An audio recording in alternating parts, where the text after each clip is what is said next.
Yeah, Robert, tomorrow's a severe day, though. When is the worst of it expected to hit? I think between sunrise and lunch tomorrow morning. That's when the worst of the storms could be moving through the area.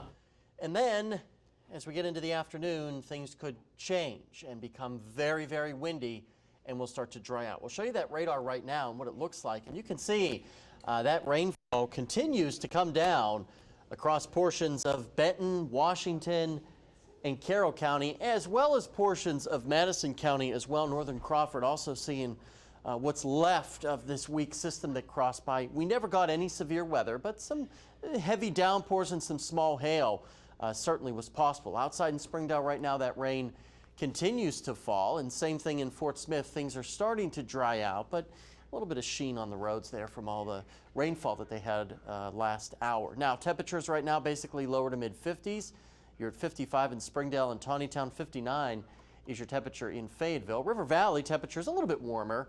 Where they didn't see the rain, they stayed pretty toasty, still into the mid-60s across LaFleur and Scott counties, but further to the north where they saw that rain cooling down, some of that rain-cooled air. Rest of this system will slide off to the north and the east tonight, leaving us with leftover sprinkles, hit or miss showers, maybe a brief rumble of thunder. Now, this is new model data I'm showing you. New information since the 6 o'clock cast. And as this boundary makes its approach, the models are finally starting to hone in, saying, yeah, as that boundary gets here, we could start to develop some showers and storms across northwest Arkansas and the River Valley. This is 9 a.m. tomorrow morning, and there could be some isolated storms. Whether or not they mature enough to become severe storms while they are still in our area, or if it takes them some time until they're out of the area, that probably won't be something we know until the storms are actually forming tomorrow morning. But regardless, boundary crosses, winds start to scream behind it as we very quickly clear out. We'll have a great sunset tomorrow with lots of clear skies, but the severe threat is there, scattered to numerous severe thunderstorms for mostly Friday morning.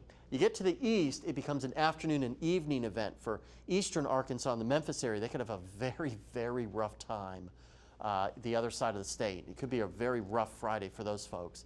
Here's our winds. Notice by tomorrow morning, still 30 to 40 miles an hour gusting, but by the afternoon, they really pick up. Like 60-mile-an-hour estimated gust in Siloam Springs, upper 50s. I mean, we're talking like tropical storm force winds here for the most part, folks. And then it'll take until about Saturday morning for the winds, the wind machine, to really start to wind down. And we're left with a nice weekend.